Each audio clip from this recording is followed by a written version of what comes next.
Olá, meus irmãos, olá, minhas irmãs, companheiros de caminhada espírita, de caminhada cristã. Iniciamos mais uma semana sem deixar de estudar, sem deixar de refletir, junto do Evangelho de Jesus. Então, humildemente, trazemos essa proposta, mais uma vez, do livro Vinha de Luz, Espírito Emmanuel. Dessa vez, a lição 134, Alfaias. O que é alfaias? Alfaias são os adornos, os adereços, joias, os enfeites que nós utilizamos no nosso dia a dia. Naquele dia, quem estiver no telhado, tendo as suas alfaias em casa, não desça a tomá-las.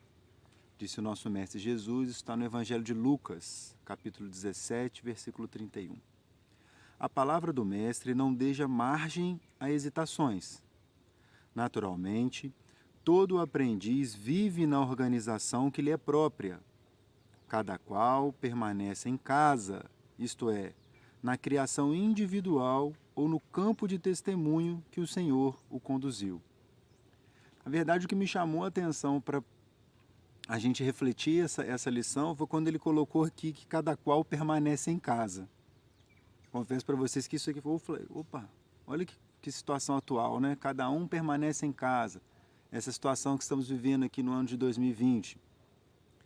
Mas a lição é muito maior que isso. E depois eu fiquei buscando o que seriam as alfaias. E percebi a importância da lição, muito maior do que cada um na sua casa, é a gente olhar que tipo de adereço nós estamos trazendo para o nosso contexto. Então a gente vai ver isso aqui para frente.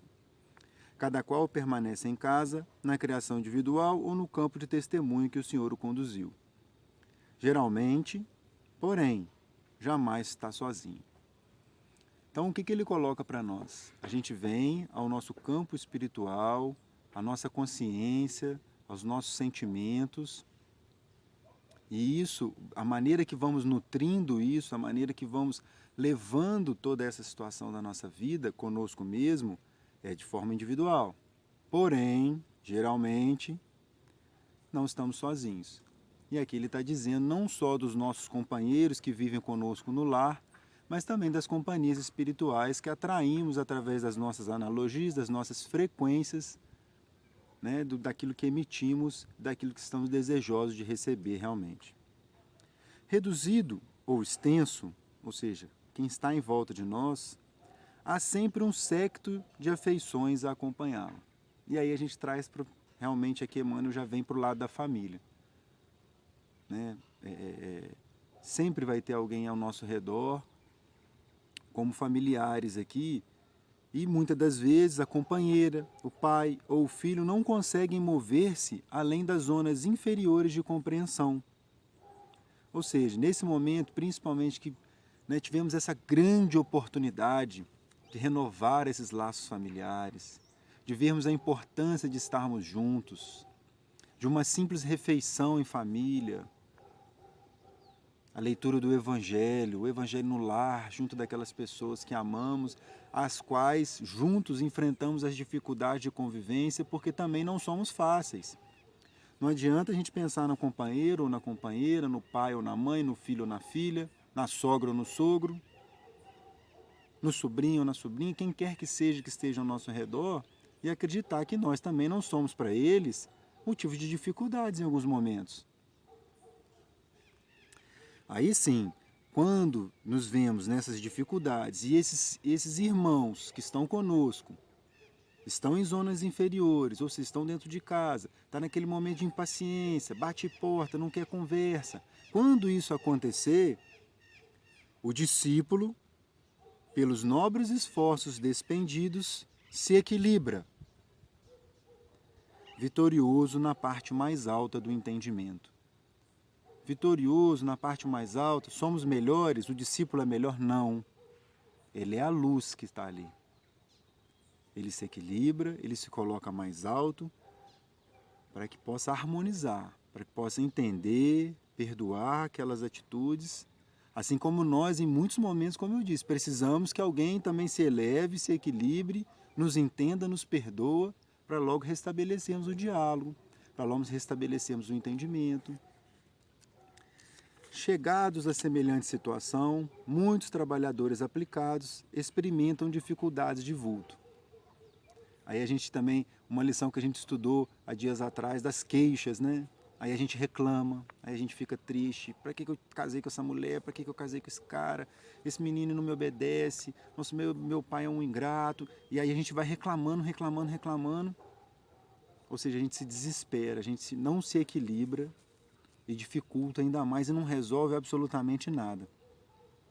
Não sabem separar as alfaias de adorno dos vasos essenciais, as frivolidades dos deveres justos e sofrem dolorosos abalos no coração. Olha que atual essa frase de Emmanuel.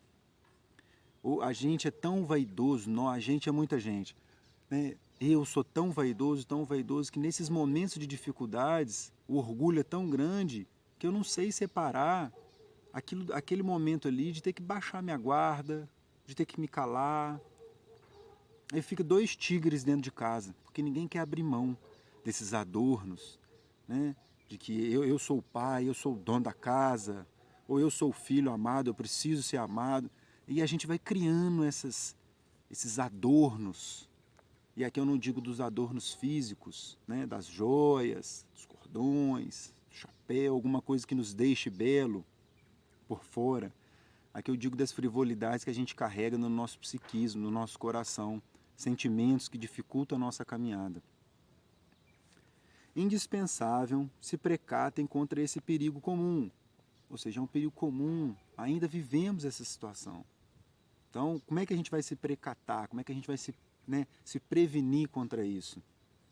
É se conhecendo, é nos analisando de maneira bem perfunctória, bem real e justa, para que a gente possa combater dentro de nós essas situações.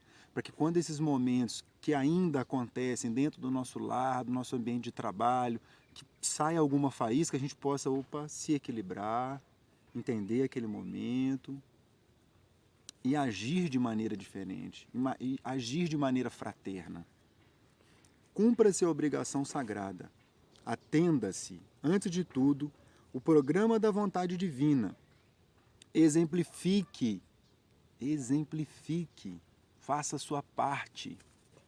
Se alguém da sua casa, se seu familiar, se essas pessoas que em alguns momentos dificultam a nossa caminhada, primeiro que elas são as ferramentas enviadas por Deus para que nós trabalhemos em nós essa falta de paciência, né, que muitas das vezes é o que acomete o coração humano. Exemplifique a fraternidade e a tolerância. Tolerância, meus irmãos. Acendendo a lâmpada do esforço próprio, mas que não se prejudique o serviço divino de ascensão, por receio dos melindres pessoais e as convenções puramente exteriores. Meus irmãos, chega de ficarmos preocupados, o que o outro vai pensar?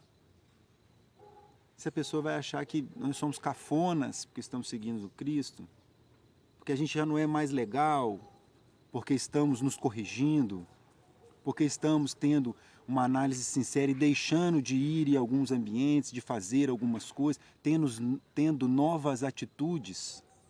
Não importa mais, passamos do tempo de ficar preocupados com isso.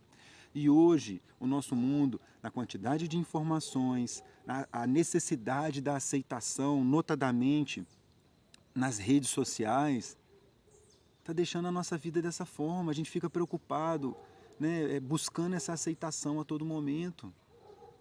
E hoje a aceitação já perdeu-se o contato direto. A aceitação agora ela é universal dentro das redes sociais. Será que nós não estamos abrindo as nossas intimidades além da conta para buscar essa aceitação? É uma pergunta que a gente tem que se fazer. Vamos deixar de lado, olha, os receios e os melindres pessoais. Vamos focar, vamos buscar o caminho. Vou contar uma história rápida. Haroldo Dutra Dias estava dizendo esses dias que quem já está no trabalho, né, da divulgação da doutrina, que possa gravar esses vídeos como eu estou gravando. E uma pessoa perguntou, nossa, mas a gente tem vergonha. me encaixei naquela situação. Falei, nossa, dá vergonha vir aqui. Hoje eu já estou mais solto um pouco, mas as primeiras gravações é difícil. E Haroldo Dutra Dias disse o seguinte: Paulo de Tarso ia aos locais pregar a palavra do Cristo, ensinar a boa nova, trazer, levar a boa nova, era recebido a paulada, a pedrada, ficava preso, era espoliado. E nós estamos com vergonha de colocar aqui, ao dispor do trabalho da divulgação da doutrina de Jesus, a nossa cara. Então, de lado os melindres pessoais, de lado o trabalho é do Cristo. Nós somos as ferramentas que devemos estar à disposição dele. Um lar, e aqui Emmanuel fecha de maneira magistrosa. Se fosse só esse último parágrafo, já valeria toda a reflexão. Um lar não vive simplesmente em razão das alfaias que o povoam. Ou seja, um lar não vive somente pelos adornos, pela beleza estética, pelo que o outro está pensando que tem aqui dentro. Porque são transitórias. Um lar não vive simplesmente em razão das alfaias que o povoam, transitoriamente. Ou seja, são coisas passageiras. Esses enfeites que a gente cria para a nossa vida são passageiros. E sim pelos fundamentos espirituais que lhe construíram as bases. E aí, como estão os alicerces do seu lar, do seu coração? Faça essa pergunta, meu irmão. Vamos modificar isso, vamos construir, edificar a nossa casa em rocha, em bases espirituais de valor, de amor, de carinho, de ensinamentos e de exemplo que arrasta. Um homem não será superior porque satisfaça as opiniões passageiras dos outros, das redes sociais, mas sim porque sabe cumprir em tudo os desígnios de Deus. Meus irmãos, conhecemos as leis divinas. Temos ao nosso dispor o Evangelho desse Mestre maravilhoso que tanto nos ama e nos aguarda. Façamos a nossa parte. Sigamos em frente. Um grande abraço.